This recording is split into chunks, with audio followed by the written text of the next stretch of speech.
بسم اللہ الرحمن الرحیم نحمدہ و نصلی علی رسول الکریم انا صلاتی و نسکی و محیای و مماتی للہ رب العالمین۔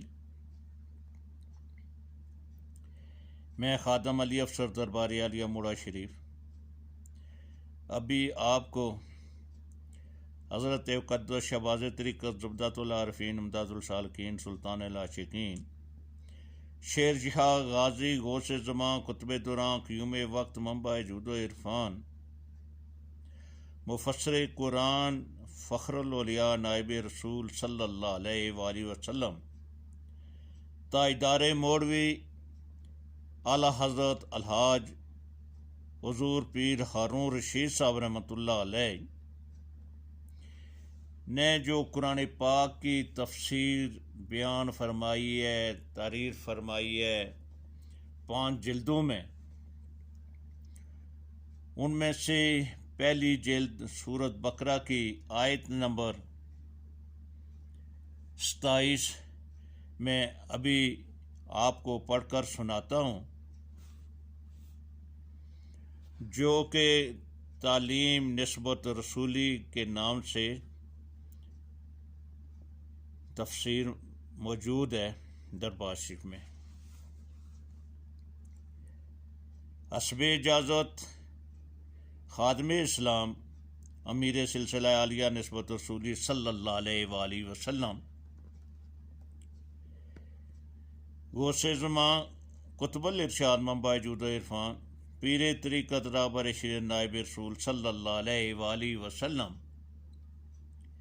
جناب الحاج پیر ڈاکٹر غلام محمد گور نذیر گور صاحب مدد اللہ والی سجادہ نشین مرکزی دربار عالیہ موڑا شریف،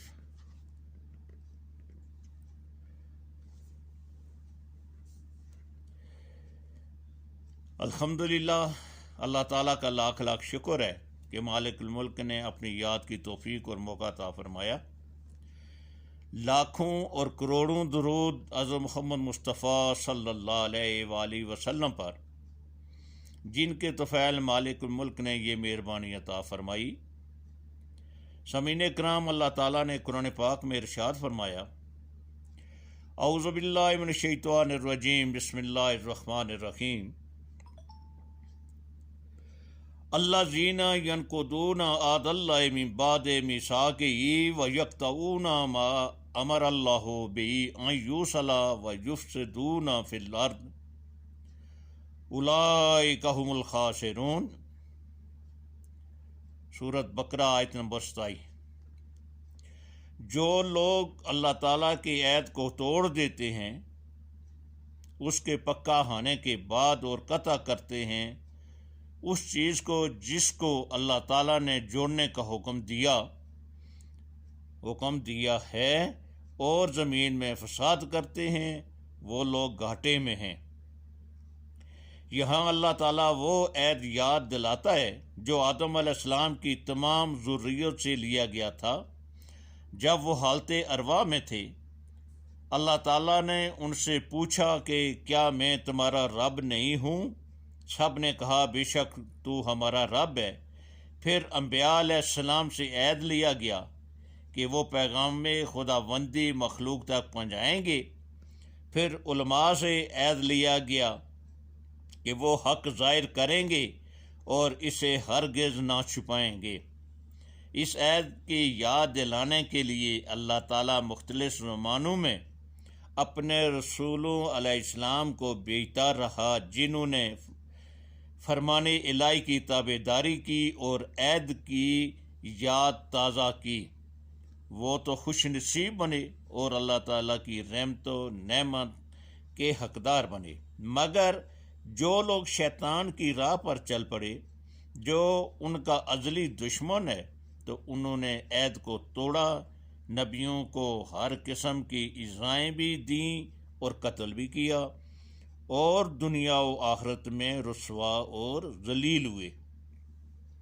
یہاں اللہ تعالیٰ حضور صلی اللہ علیہ وسلم کے ذریعے یاد دلاتا ہے کہ لوگوں اپنا عہد یاد کرو، کدھر پھر رہے ہو؟ اللہ تعالیٰ کی غلامی میں واپس لوٹ آؤ، اللہ تعالیٰ کی رسی کو مضبوطی سے پکڑو، نسبت رسولی صلی اللہ علیہ وآلہ وسلم میں داخل ہو جاؤ تاکہ تم ایک ہی امت بن جاؤ اور اللہ تعالیٰ کے سامنے سرخرو پیش ہو۔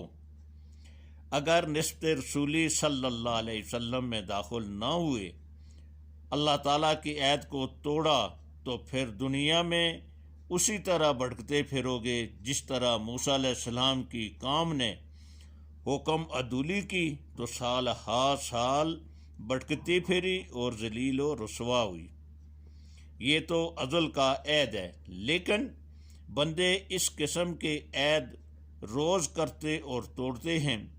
انسان کی زندگی کو دیکھیں کہ جب کوئی مصیبت آتی ہے تو اسے اللہ تعالیٰ یاد آتا ہے اور غلامی کی درخواست کرتا ہے، اور جو ہی مصیبت ٹلتی ہے پھر وہی گمراہی۔ زندگی میں کئی بار ایسا ہوتا ہے، اس کا آخری انجام یہ ہوتا ہے کہ وہ گمراہی میں داخل ہو کر ذلیل ہو جاتا ہے۔ حضرت مالک بن دینار رحمۃ اللہ علیہ کا چچا زاد بھائی بادشاہ کا ملازم ہو گیا اور غرور کی وجہ سے ظلم شروع کر دیا۔ اس گمراہی میں بیمار ہو گیا، طبیبوں نے جواب دے دیا، پھر توبہ کی تو اللہ تعالیٰ نے شفا بخشی، مگر کچھ عرصہ بعد پھر وہی گمراہی شروع کر دی، پھر گرفت الہی میں آ گیا، پھر توبہ کی، پھر شفا ہوئی اور پھر منہ پھیر لیا۔ جب سخت لاچار ہو گیا تو مالک بن دینار رحمۃ اللہ علیہ اسے دیکھنے کے لیے گئے اور فرمایا کہ اللہ تعالیٰ کے سامنے پکی توبہ کرو تاکہ اللہ تعالیٰ تمہیں معاف فرمائے۔ تو ہاتف غیب سے آواز دی کہ ہے مالک، ہم نے اسے بارہا آزمایا ہے، اب اسے توبہ فائدہ نہیں دے گی، یہ جھوٹا ہے۔ چنانچہ وہ اسی حالت میں دنیا سے رخصت ہوا۔ اللہ تعالیٰ چاہتا ہے کہ اس کی مخلوق اس کے ساتھ اپنی بندگی کے رشتہ میں منسلک رہے اور اسی رشتہ میں اس جہان سے رخصت ہو اور اگلے جہاں میں انعامات الہی سے مستفید ہو۔ جو لوگ اللہ تعالیٰ سے محبت رکھتے ہیں ان کا اللہ تعالیٰ سے ایسا تعلق ہو جاتا ہے کہ اللہ تعالیٰ ان کی ہر بات کو پسند فرماتا ہے اور وہ ان کی محبت کی باتوں اور اعمال پر خوش ہوتا ہے۔ مثنوی شریف میں مولانا روم رحمۃ اللہ علیہ نے لکھا ہے کہ ایک گڈریا بھیڑیں چراتے ہوئے اللہ تعالیٰ سے باتیں کر رہا تھا کہ ہے اللہ، مجھے معلوم نہیں کہ تو کہاں ہے، اگر تیرا پتہ چلے تو بھوکا ہوتا ہوگا، میں تجھ کو بکریوں کا دودھ پلاؤں، تجھے جوئیں پڑی ہوں گی تو میں تیری جوئیں نکالوں، تجھے کانٹے چھبے ہوں گے تو میں نکالوں۔ موسیٰ علیہ السلام کا گزر ہوا تو فرمایا، بیوقوف، اللہ تعالیٰ تمہاری طرح انسان نہیں، وہ تو مالک ہے، خالق ہے، اور ان چیزوں سے بے نیاز ہے۔ گڈریا ڈر گیا، فوراً توبہ کی تو وہی نازل ہوئی کہ ہے موسیٰ علیہ السلام، میرا بندہ میرے ساتھ محبت کی باتیں کر رہا تھا، تو نے اسے ڈرا دیا۔ موسیٰ علیہ السلام ڈر گئے اور گڈریے سے کہا کہ وہی باتیں کرو جو تم کر رہے تھے۔ اس نے کہا، میری توبہ، مجھے معلوم نہیں تھا، اس لیے ایسی باتیں کرتا تھا، اب آپ نے بتا دیا، اب کیوں کروں؟ گڈریا اللہ تعالیٰ کے بندے سے نسبت قائم ہوتے ہی حقیقت پر ایمان لے آیا اور اللہ تعالیٰ کا بندہ بن گیا۔ اگر گڈریا موسیٰ علیہ السلام سے تکرار کرتا تو فاسق بن جاتا اور ساری باتیں گناہ میں شامل ہو جاتی۔ معلوم ہوا کہ نبی پاک صلی اللہ علیہ وسلم سے نسبت ہو تو ذریعہ نجات بن جاتی ہے، اور اگر نسبت نہ ہو تو تمام عبادت منہ پر ماری جاتی ہے۔ اس لیے نسبت رسولی صلی اللہ علیہ وآلہ وسلم بہت ضروری ہے۔ نسبت رسولی صلی اللہ علیہ وآلہ وسلم یاد الہی سے حاصل ہوتی ہے اور یہ محفل اسی لیے منعقد کی جاتی ہے۔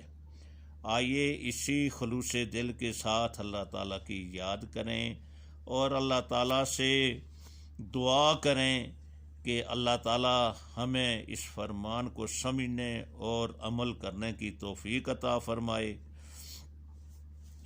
اور 9، 10، 11 جون حضور بڑے پیر صاحب پیر نذیر احمد رحمۃ اللہ علیہ اور شیر شاہ غازی پیر الحاج پیر ہارون رشید صاحب کا عرس مبارک ہو رہا ہے۔